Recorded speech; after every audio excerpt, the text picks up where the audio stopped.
இது தெரிஞ்ச காலத்திலேயே அது ஒரு டோர்ச்சர் கேம்ப்னு சொல்லி பேசப்பட்டதும் அதில் இப்போ முன்னாள் ஜனாதிபதி ரணில் விக்ரமசிங்கே அவர் இளமை காலத்தில் அவருடைய தொடர்பு இருந்ததாகவும் பேசப்பட்டு தான் வந்திருக்கு. அந்த அறிக்கையும் கிட்டத்தட்ட அந்த ஆணைக்குழு அறிக்கையும் அவ்வாறான ஒரு நிலையைத்தான் உறுதிப்படுத்தி இருக்குது.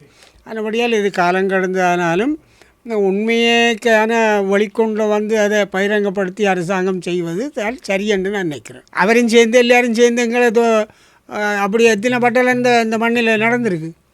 ஒரு பட்டலம் தான் அதை பேசிக்கணும். இங்கே எத்தனாயிரம் பட்டலம் தான் இங்கே கொடுமை செய்யப்பட்டிருக்கு, கொடூரமாக காயப்பட்டிருக்கு, கொடுமை செய்திருக்கிறார்கள்.